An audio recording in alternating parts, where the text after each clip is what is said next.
मध्य प्रदेश के ग्वालियर में राशन घोटाला जैसे थमने का नाम नहीं ले रहा। एक बार फिर पीडीएस घोटाला सामने आया है। अकेले ग्वालियर जिले में 25 दुकानों ने मिलकर 1 करोड़ रुपए से ज़्यादा का राशन ही डका लिया। प्रशासन एफआईआर दर्ज कर वसूली की तैयारी कर रहा है। देखिए कैसे हुआ ये पूरा घोटाला हमारी इस खास रिपोर्ट में।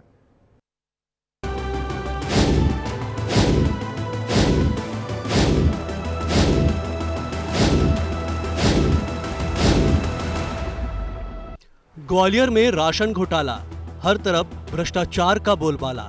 4 साल में 1 करोड़ का राशन डकारा, कार्रवाई हुई लेकिन नहीं आया पैसा। मध्य प्रदेश में राशन घोटाला का एक और नया रूप देखने को मिल रहा है।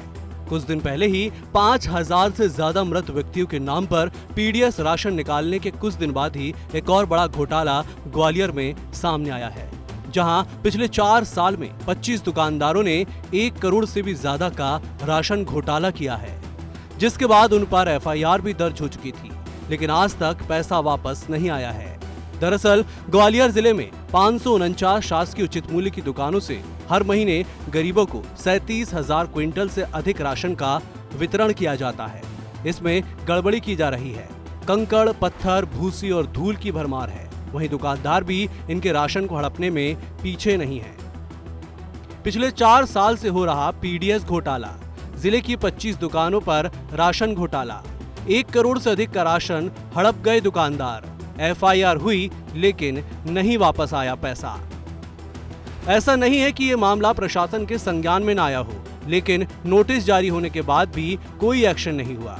हालांकि जिला आपूर्ति अधिकारी विपिन श्रीवास्तव का कहना है कि वसूली के लिए नोटिस जारी किया गया है। अगर इसका जवाब नहीं आता है तो तहसीलदारों के जरिए संपत्ति कुर्क करके वसूली की जाएगी। दुकानदारों के खिलाफ प्रकरण बनाए गए थे। दुकान निलंबित और निरस्त की कार्रवाई भी की गई है तथा थाने एफआईआर की कार्रवाई भी की गई है। भू राजस्व की भांति वसूली की जाती है तो संबंधित तहसीलदार को पत्र लिख दिया गया है कि उन पर जिन व्यक्तियों ने आयोजन किया है तो राशि वसूल की जाए। अब ये भी जान लीजिए कि पिछले 4 सालों में किन दुकानों में 1 करोड़ों का घोटाला हुआ है। साल 2021 में 10 दुकानदारों ने 70 लाख रुपए का घोटाला किया। साल 2022 में 4 दुकानदारों ने 19 लाख की धोखाधड़ी की। साल 2023 में कई दुकानदारों ने 3 लाख से ज्यादा का राशन गबन किया। साल 2024 में ग्वालियर थाने में केस दर्ज किया गया। थाने में केस दर्ज होने के बाद दुकानों से गेहूं और चावल को भेज दिया गया था, लेकिन इसके अलावा रानी भंडार में लाखों के गबन को लेकर एफआईआर भी दर्ज की गई। अब ये भी जान लीजिए कि ये फर्जीवाड़ा कैसे सामने आया। पीओएस के जरिए हितग्राही को राशन दिया जाता है। दुकानदारों के यहाँ पूरा राशन दिख रहा था। जब निरीक्षण किया गया तो इस दौरान गेहूं और चावल नहीं मिला। लाखों का राशन बाजार में बेच दिया गया। अब इतना बड़ा फर्जीवाड़ा सामने आया है तो कार्रवाई भी हुई, लेकिन आज तक वसूली नहीं हो पाई है, जिसके बाद प्रशासन ने संपत्ति कुर्क करने की बात कही है।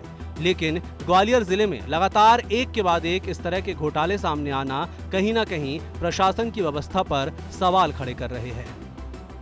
ग्वालियर जिले में लगातार गरीबों के हक पर डाका डाला जा रहा है। पिछले 4 साल में 25 दुकानदार ऐसे हैं जिन्होंने तकरीबन 1 करोड़ का सरकारी राशन हड़प लिया। हालांकि इस मामले में प्रशासन ने एफआईआर भी कर दी है, लेकिन वसूली अभी तक नहीं हो पाई है। कैमरामैन संजय चंदेल के साथ अनिल गौर, विस्तार न्यूज।